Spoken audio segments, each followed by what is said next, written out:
I'm back again, another movie review, and I was just able to see Thor, Love and Thunder. Slightly misleading. So I was actually able to see it a few days ago, so I waited to do the review, mostly because I kind of wanted to think about it a little bit, and I am here to say that I actually thoroughly enjoyed this movie. Truth be told, I'm a massive Thor fan. Probably my favorite character in the MCU, especially now. I would have to say probably for sure. So there's something about him and his humor, and then with Taika Waititi that I just really enjoy. I really tried to stay away from any other reviews or anything like that because I wanted to try and think about it and see how I really like it, because I've been very critical as of late of most Disney things, including Star Wars and most of the other MCU. That's just not really been for me, which is fine. Again, a lot of people seem to enjoy a lot of it, but it just hasn't been something that has been up my alley. Most of the shows and things like that weren't really for me, which is good for other folk. But I was really interested in this one because I thought of all of them that are coming out, this might be the one that I would get me back on board with the MCU. And I will tell you, I don't know if it gets me back on board with the MCU, but it does continue to further my love for Thor. There's so many good things about this. Again, if you like, much like myself, I mean, I like all the Thor movies. Thor 1, Thor 2, I think is underrated. I know that's a hot topic for debate amongst most people, as it's really towards the bottom of the barrel for a lot of folks for MCU movies, well, at least from like the early MCU movies. For me, I actually liked it a lot more.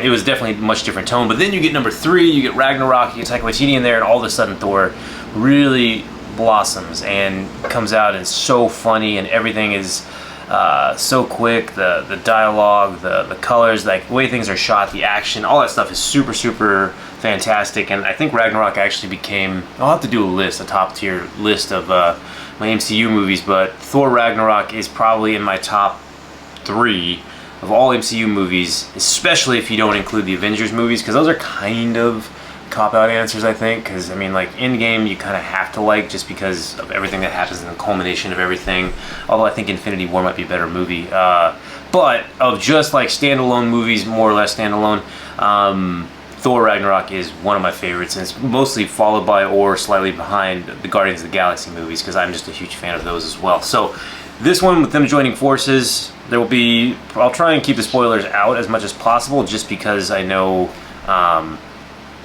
there's not a lot of surprises. There's a couple. I definitely won't talk about those, but maybe I will. Go watch the movie first. How about that?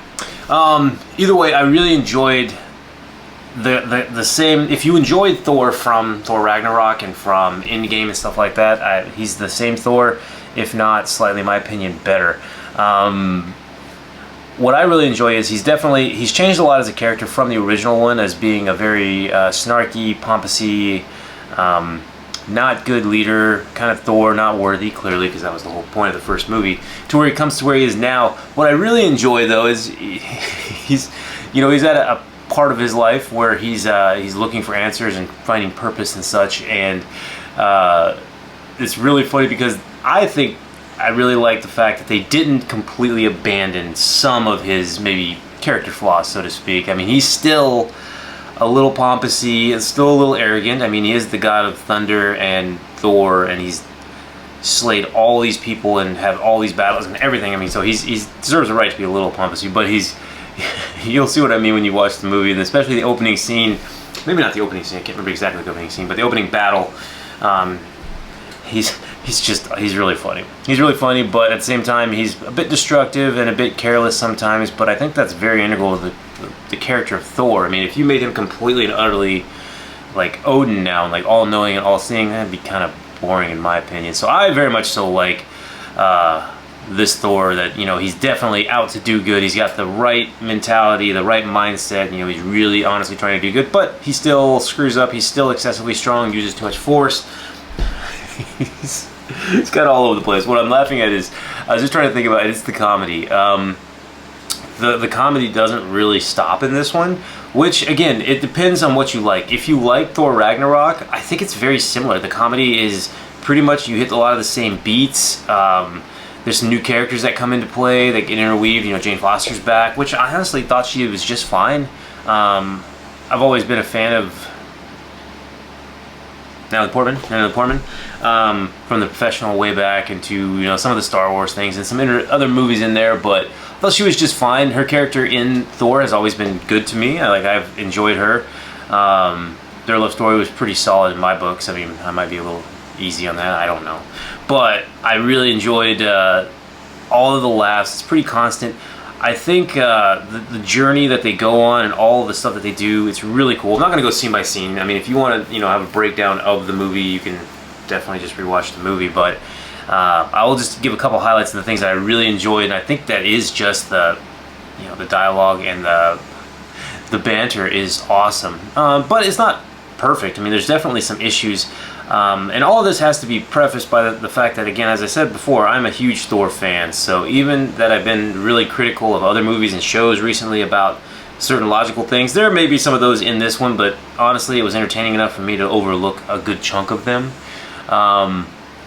With a couple of exceptions. So there will be spoilers in this part for sure, but a couple of the things that I don't like in its MCU, and I think it may be just Disney at this point, is apparently nobody really dies anymore. So I mean, if somebody gets stabbed, especially stabbed through the chest, through the heart, they tend to just walk it off, and that's a little upsetting because there's just no stakes when it comes to certain characters, which I guess is, I mean, there are and there aren't. I mean, sometimes people die, sometimes they don't. They're kind of selective when death is final, which is also one of my concerns with going into opening up a multiverse of different characters and having the same characters. So I mean, that's one of my bigger complaints and one of my reasons that I'm not super into this the newer Marvel stuff, because I feel like the stakes are lessened. But hey, that could be turned around pretty quickly. Who knows? We'll see where we go. But end all be all, I think that it's definitely something that causes the movie to suffer for me, because again, like with the whole Zeus thing, I was like, okay, that's cool. I mean, that was kind of shocking what happened with him, but then you have the end credit scene where he's just back, and you're like, whoa, what's going on here? I mean, and the same thing with Valkyrie. Valkyrie's a character I like very much, but it could have been a pretty impactful death when she died, if she died from getting run through with the Necro Sword. But again, I was able to really look past that because I still just really enjoyed the movie as a whole. The other thing that probably was more upsetting, I think, not more upsetting, but that I could have thought could have been done better. But that's also because I'm a comic book fan, is Gore himself. I think Christian Bale did just fine as Gore. I mean, he did really good. I mean, Christian Bale's always going to do good. He's a great actor. But I just thought their interpretation of Gore was a pretty far cry in certain aspects. Like the backstory of Gore that they do early on in the movie is pretty accurate, and to my knowledge, I'm not a comic expert, but I am very familiar with the story, I like to think, of Gore. And so I mean, the beginning was pretty good. Not how he kind of came to get the sword is not the same, and like the rationale, it was like a very abbreviated version, so I understand why they did it. They had to synopsize things really quickly, get Gore on his quest and stuff with the gods, but also his powers in this one are very different than his in the book, the comics. He is a cosmic level, like, game-changing, everything-ending being in the comics. Like, it literally takes it's a very complex story in the comics as well, because it deals with time travel and multiple Thors. Even though there's multiple Thors in this, I get that, but actual multiple versions of Thor, our Thor. So I mean, I guess I get why they had to change some of the stuff, but they also kind of powered him down a little bit, if that's a thing. In the comics, again, Gore literally, maybe that has to do with maybe the Necro Sword, because in the comics, the Necro Sword is super, super powerful. They kind of presented it that way, and the abilities that he had, which were kind of cool, I thought, the shadow things. But in the comics, he is uber powerful, and basically Thor fights him several times throughout his life and almost dies every time. And that's not really present here. I mean, they kind of show maybe he's almost getting close to dying, but then he's not really. But they also made him very, very inconsistently strong, and I think what they could have done a lot better is actually showed a lot more of Gore earning his name, the God Butcher, because they only did some, like, they didn't even really show a lot of it, the God killing, other than like one scene when he gets the Necro Sword, and then they just did a lot of following after the fact of what happened, which was cool. You get to see some cool gods and stuff like that, but I think they could have gone a lot more grandiose on that to make him more threatening. He is very threatening, and the graphics look cool, everything like that, but it was also a little, it seemed again, and it's mostly probably because I know him from the comics, so take that as it is. I mean, take it with what you will. I definitely just kind of expect him to be a little more overpowering, intimidating, as well as his motives, again, being similar. He would have not, I don't think the Gore from the comics would have quite had the ending the same that they had in this ending, which I actually like. It's fine. I mean, especially because they're trying to open up and do other things and maybe take Thor in a different direction, which I was completely cool with. They showed a lot of really cool things, though. I mean, you had the whole God City or where they were meeting, and that was very interesting in how that turned out. I did really enjoy Russell Crowe in that role. He was pretty funny.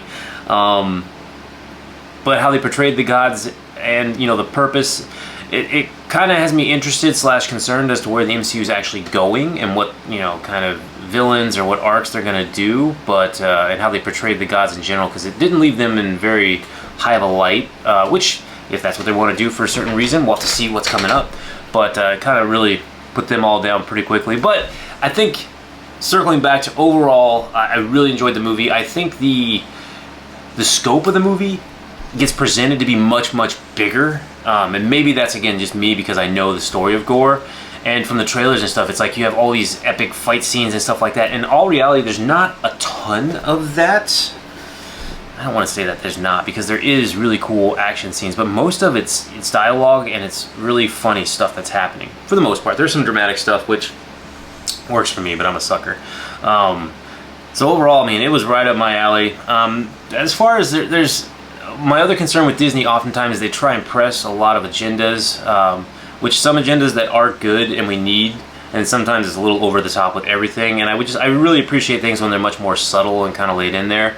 In this one, they were definitely, you know, social commentary topics that were in there. To me, they all seemed relatively organic. They emphasized a lot of different things repeatedly, so it kind of beat you over the head with a couple things, but all of the things that they were talking about made sense to me, so it kind of worked for me. End all be all, again, I really enjoyed the movie. I will, as I've been thinking about it more and more, as I've thought about it more and more, I've enjoyed it more and more. I'm not super concerned where the overarching this goes in the plot of the MCU moving forward. Just as a movie for me to sit down and watch, that's one that I will sit down and rewatch, because I know I was laughing through most of the jokes because they just come so fast, because Hemsworth is so fast with his jokes. So I definitely enjoyed that one. I think it's definitely my favorite MCU thing that's happened post Infinity War or Endgame. So I am a big fan of that one. Again, if people have critiques of it, completely understandable. Again, a lot of the movies, not every movie has to be for everybody. Like, I'm aware some of the newer Disney things are not for me, but this one, I dug the humor, so, and the character in general. If you like Thor, like you've liked him throughout the whole MCU, you'll like him in this. That's how I feel about it. So I enjoyed it thoroughly, and I will purchase this one. So let me know what you think. Did you like it? You gonna go to the theater to see it? This is one of the movies that actually got me out of the house, go to the theater to see it, because I didn't want to wait for it to stream and get things ruined, and I'm definitely glad I did. So let me know what your thoughts are.